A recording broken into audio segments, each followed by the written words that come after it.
औरंगाबाद के बारून के मुंशी बिगहा पहुंचे गुरुदेव श्री श्री रविशंकर की बिहारी और बिहार के विकास की तारीफ।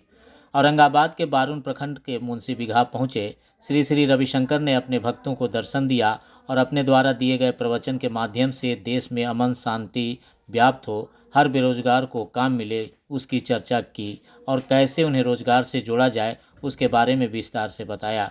इस दौरान श्री श्री रविशंकर ने न सिर्फ बिहार के विकास की चर्चा की बल्कि पूर्व की बदहाल बिहार के बारे में बताया। उन्होंने देश के हर जगह बिहार के लोग भरे पड़े हैं क्योंकि उनमें मानवीयता एवं अध्यात्म की शक्ति है। बिहार के लोगों में हर परिस्थिति में घुलने और मिलने का गुण है और यही गुण पूरे देश को बिहार से सीखने की ज़रूरत है। उन्होंने कहा कि जहाँ बिहारी है वहाँ बहार है, यदि बिहारी नहीं तो देश नहीं चल सकता।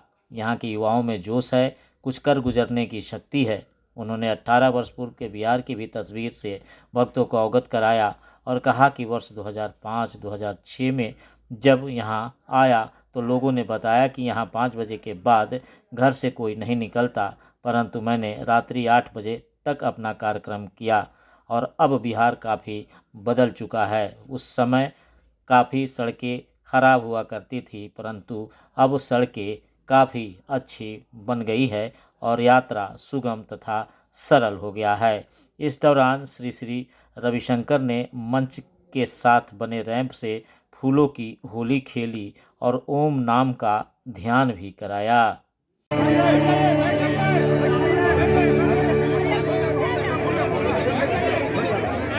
भगवान भास्कर की पावन भूमि औरंगाबाद में पूज्य गुरुदेव श्री श्री रविशंकर जी का हम श्रद्धापूर्वक, प्रेम पूर्वक और अश्रुपूर्वक नेत्र। आवाज खड़ी है पूरा से।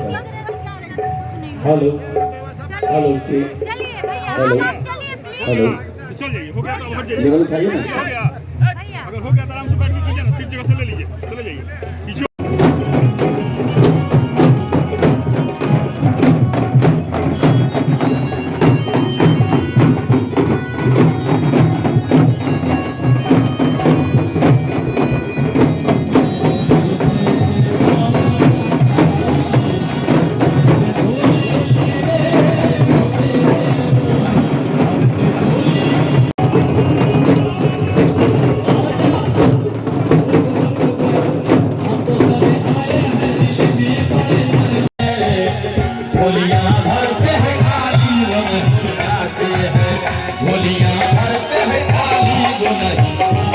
श्रद्धेय गुरुदेव जी के लिए औरंगाबाद के इस बिहार के लोगों ने अपने मधुर वाणी से क्या कहा गुरुदेव के लिए?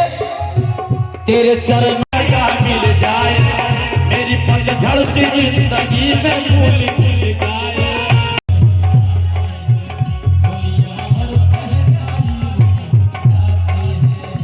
और गुरु महाराज करता हूँ उनके पूज्य पिता, उनके पूज्य माता जी का, जिन्होंने इसे सपूत को पैदा किया, जो 188 सुंदर ये गीत सुने कैसे।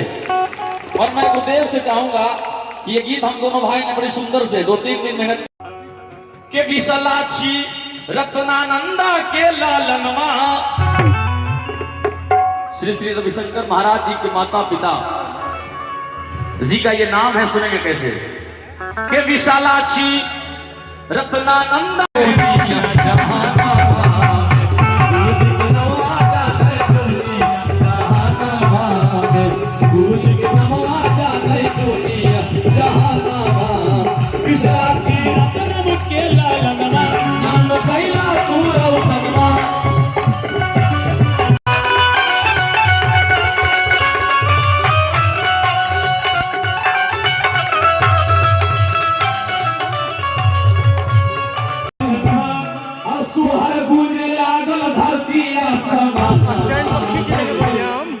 तो महाराज जी पैदा हुए तो पूरे धरती आसमान में सोहर गूंजने।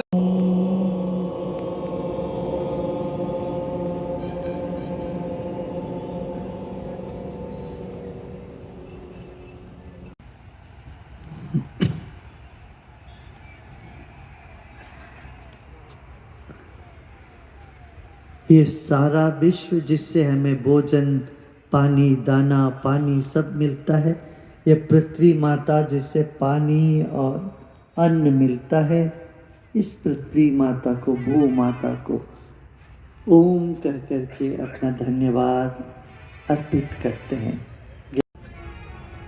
सूर्य देव ही हमारे सब दाता है। सूर्य न होते तो पृथ्वी नहीं है, ना हम होते। गर्मी दे रहे हैं, हमें अपने किरणों से संरक्षण कर रहे हैं। सूर्य, उनको धन्यवाद दें।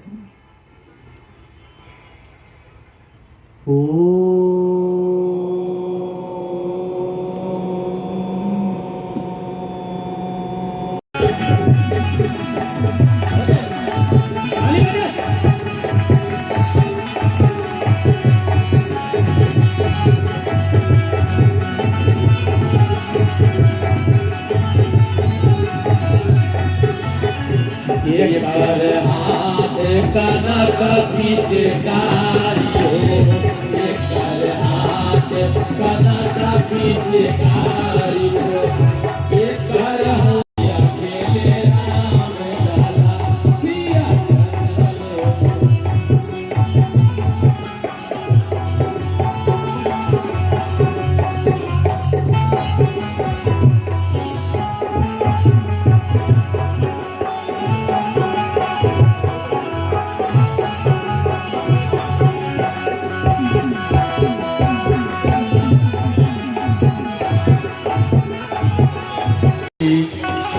गुरुदेव के आंगन में और भक्तों के लोरी, गुरुदेव के आंगन में और भक्तों के ले होली, और भक्तों के ले होली, गुरुदेव के आंगन में और भक्तों के ले होली।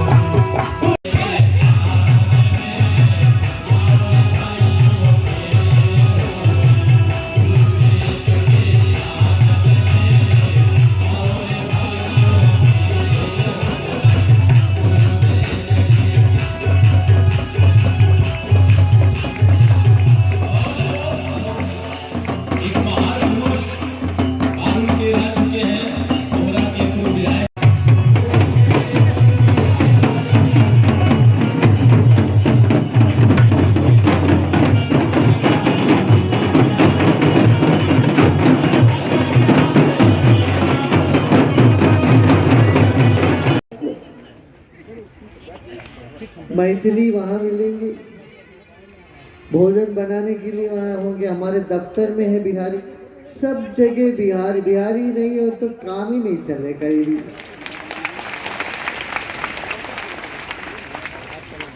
हाँ भाई, औरंगाबाद से हमारे यहाँ बहुत लोग हैं।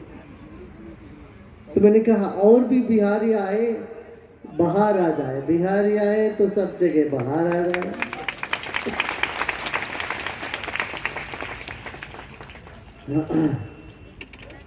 नहीं, मुझे आके बहुत साल कुंभ जैसे हो गया। पिछले कुंभ में हम आए थे, अब दूसरे कुंभ में यहाँ आए 12 साल बाद। तो कुंभ में, संगम में, कुंभ में आते हैं और हम आए, यहाँ सब संगम हो रहा है चारों ओर से। भव्यता, दिव्यता दिख रही है। पहले से अब बहुत तरक्की कर दिया है यहाँ पे। सड़कें अच्छी हो गई। मुझे याद है जब मैं यहाँ बहुत पहले आए, हम 2006 में करीब, हाँ, औरंगाबाद मदनपुर में आए, 12 में आए। उससे पहले एक बार आए थे, 2007 में आए थे शायद, 6 या 7 में। उसमें और अब में बहुत बड़ा फर्क दिख रहा है। उन दिनों में कहते थे औरंगाबाद जा रहे हैं, 6 बजे बाद वहाँ कोई नहीं आएगा बाहर। नहीं, हमने कहा कि नहीं, हम जाएंगे, देखो आएंगे। पहली बार सब लोग 8 बजे तक बैठ के सत्संग करते थे। लो बड़े देखिए, गुरुदेव आप आए तो यहाँ पर 6-5 बजे के बाद कोई बाहर नहीं निकलता। आप देखिए शाम को 7-8 बजे तक सत्संग चलता। अब समृद्ध बिहार के ओर चल पड़े हैं। मुझे प्रसन्नता है कि वो बिहार की धरती में अध्यात्म है,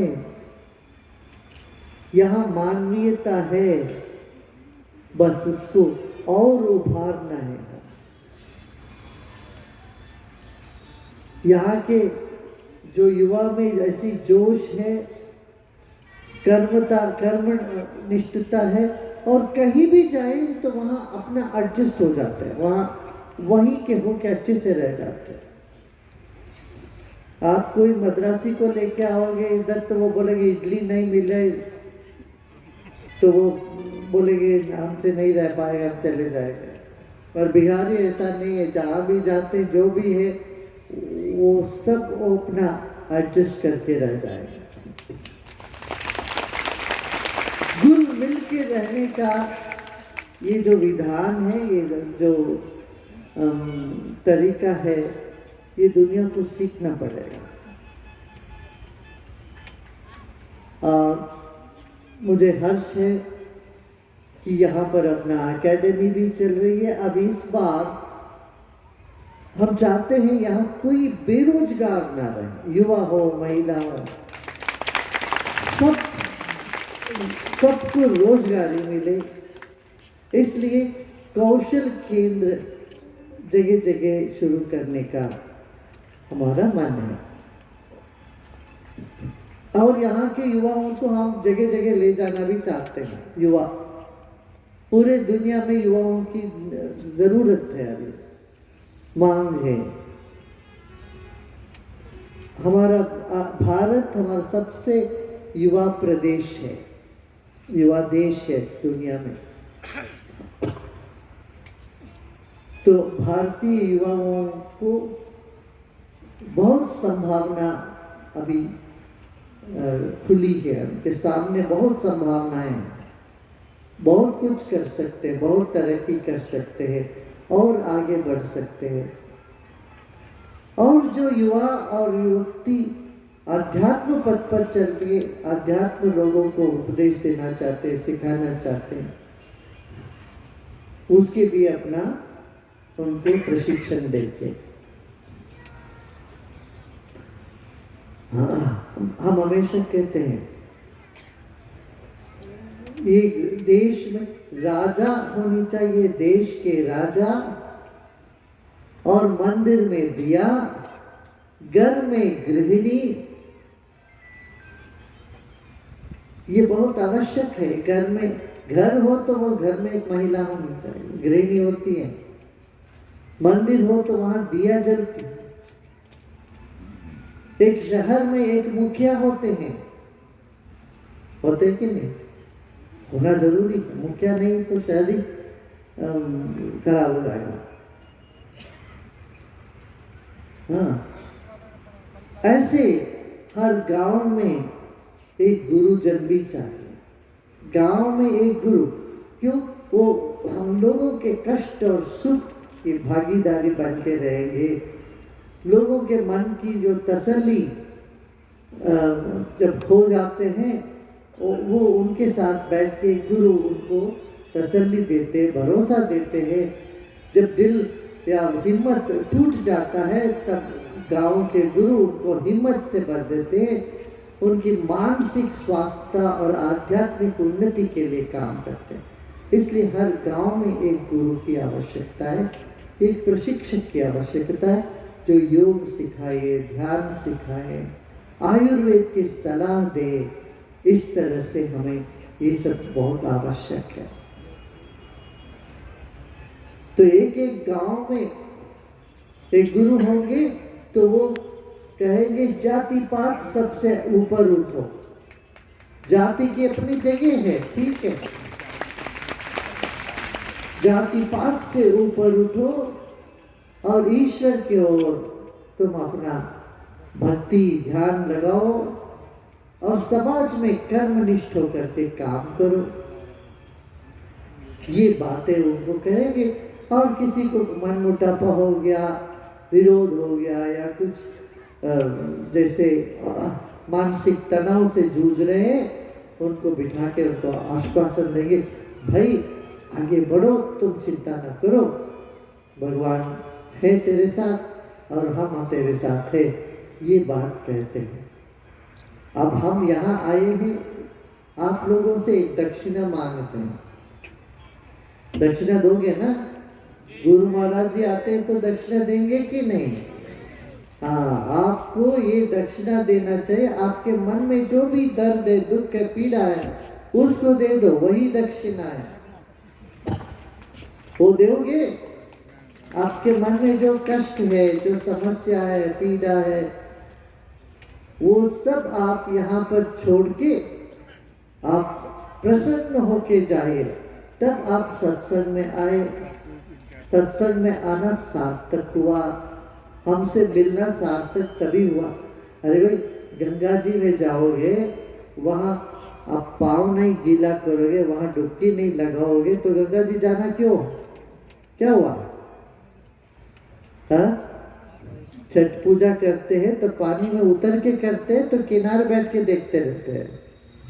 बताओ, हाँ, पानी में उतरते हैं ना, ऐसे ही गुरु के पास आते हैं तो मस्ती लेके जाते हैं, प्रसन्नता लेके जाते हैं, खुशी लेके जाते हैं, समस्याएं छोड़ के जाते हैं। अब हमारे पास आके वैसी समस्या लेके वापस जाओगे तो मेरे पास आए ही नहीं, मैं नहीं मानूंगा। तो आप अपनी समस्याओं को यहाँ छोड़ दें। मैं जब 2007 में यहाँ आए थे हम, तब हमने सबसे एक बात मांगी। हमने कहा, आपके मन में किसी के बारे में कोई नफरत है, कोई द्वेष है, वो मुझे दक्षिणा में दे दो। लोगों ने सोचा ये बड़ा अजीब सी मांग है, ये क्या मांग रहे? मैंने कहा यही मेरी मांग है। फिर मुझे पता, यहाँ से माले के लोग और रणवीर सेना के लोग दोनों आए थे हमारे पास। मैंने दोनों को बिठा के ऋषिकेश में, एक दूसरे को पता नहीं था कि वो आ रहे हैं, इनको पता नहीं था वो आ रहे हैं। दोनों जब गुट वहाँ आए तो आग बबूले हो गया, हमारे साथ धोखा हो गया, हमको पहले बताया क्यों नहीं? मैंने उनको दोनों को हाथ पकड़ के बिठाया, समझाया। जो इतना गुस्से में आए, मुस्कुराते मुस्कुराते वहां से गए।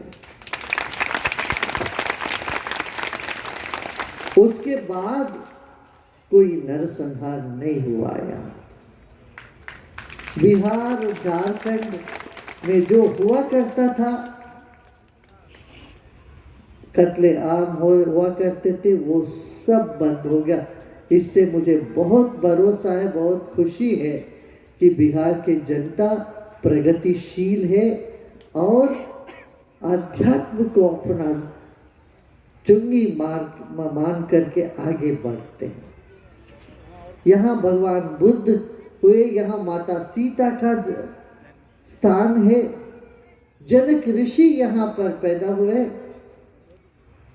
हमने सबसे पहले जो ज्ञान की बातें करी, उनमें से नारद भक्ति सूत्र लिया और अष्टावक्र गीता पर हम बोले।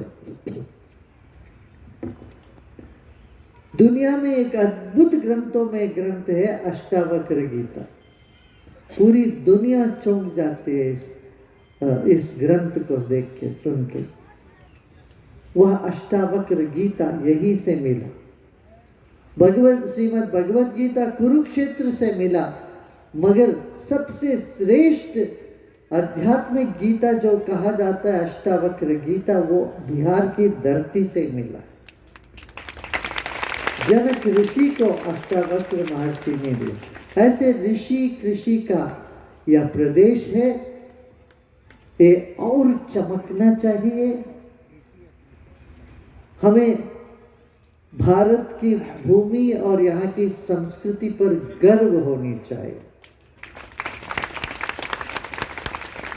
कि जब हम अपने मूल को नहीं सम्मान करते हैं, अपनी संस्कृति को नहीं सम्मान करते, हम आगे पलप नहीं पाएंगे।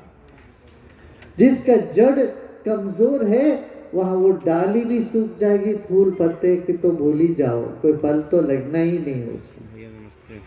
ऐसे देश की जो संस्कृति है, वो आज पलट रही है। बेंगलुरु में भी छठ पूजा की व्यवस्था होती है। पूरे प्रदेश में जितने बिहारी है सब आते हैं छठ पूजा करते। ऐसे ही विदेश में भी, चाहे अमेरिका हो चाहे जर्मनी हो, जहाँ पर भी बिहारी है टेकुआ बनाते हैं। टेकुआ बोलते हैं ना, टेकुआ बनाते हैं, सिंदूर लगाते हैं, छठ पूजा करते हैं, बड़े धूमधाम से करते हैं, बड़े गर्व से छठ पूजा करते हैं। ये पहले तो इतनी छठ पूजा कहीं बिहार से बाहर जो होते थे वो नहीं किया करते थे। दिल्ली में थोड़ा बहुत होता था, बाकी जगह नहीं हुआ करता था, पर अब होने लगा। इसके बाद क्या, इसका मतलब क्या है, हमारा देशवासी जाग गए, स्वाभिमान में जागे। अरे जहाँ पर पूरी दुनिया से लोग 10,000 से ज़्यादा लोग आके ध्यान सीखते थे, ज्ञान सीखते थे। नालंदा विश्वविद्यालय था, ये मगध साम्राज्य जैसे कोई साम्राज्य दुनिया में कभी हुआ नहीं। चंद्रगुप्त मौर्य जैसे सम्राट हुए इस प्रदेश में, जनक ऋषि जैसे राजा हुए और तत्वज्ञानी हुए, अष्टावक्र जैसे महान महर्षि हुए, योगी हुए। ऐसी धरती आज फिर से वो अपना गर्व के साथ, अपना सम्मान के साथ, अपने परिश्रम और वैभव के साथ आगे बढ़ रही है। तो मुझे बहुत हर्ष है।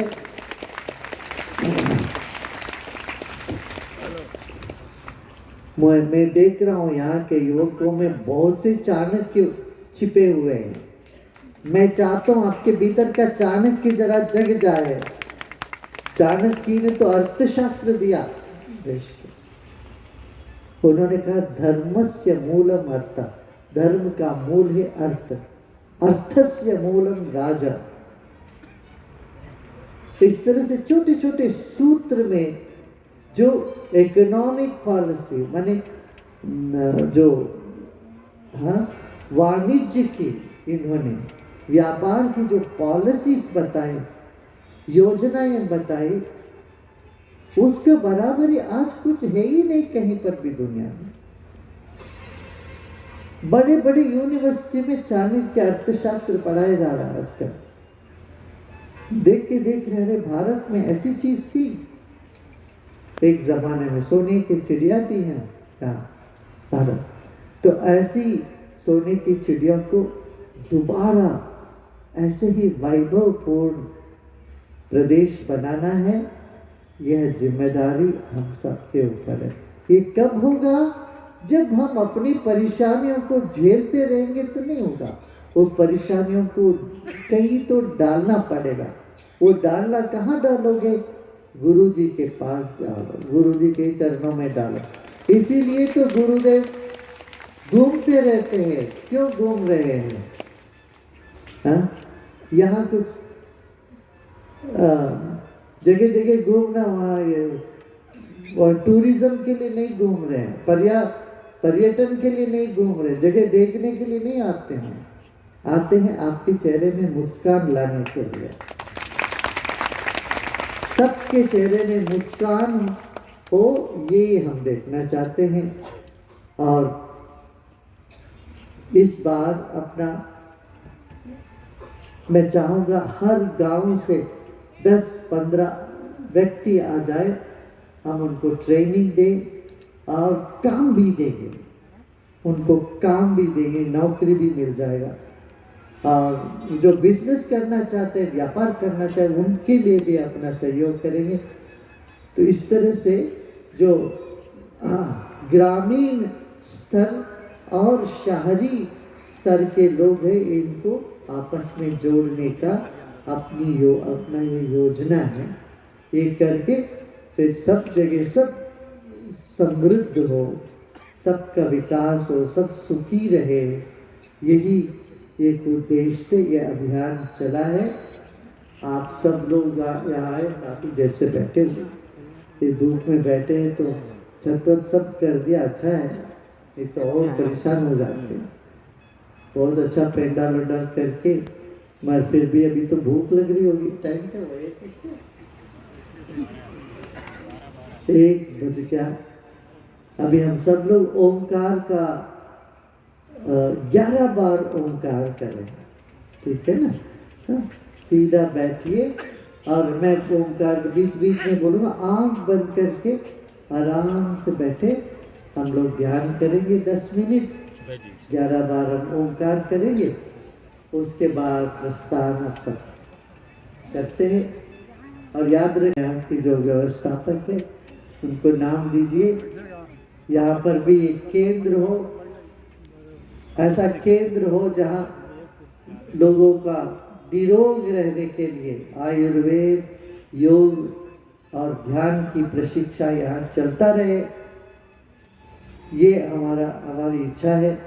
गांव-गांव में एक ऐसा केंद्र हो जहाँ लोगों को निरोगी रखने के लिए योग, आयुर्वेद, ध्यान, प्राणायाम ये सब चलता रहे। साथ ही साथ ऐसे मीडिएशन सेल भी हो जो मध्यस्थ करने के लिए एक, वहाँ पर उनको भी हम ट्रेनिंग दे के रखेंगे।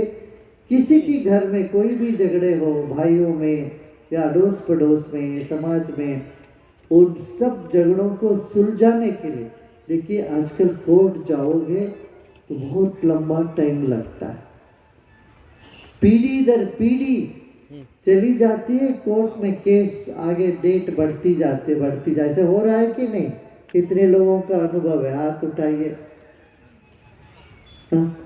कोर्टों में इतना ज़्यादा प्रेशर है, इतने ज़्यादा केसेस है, वो बेचारे वहाँ कुछ कर ही नहीं पा रहे, बहुत मुश्किल पड़ रहा है। तो यदि गांव के स्तर पर आपस में बैठ के सब झगड़े सुलझ जाती है तो कितना आनंद होगा कि नहीं? होगा कि नहीं? पहले ऐसा हुआ करता था, गांव में एक बड़े मुखिया होते थे, वो न्यायाधीश भी थे।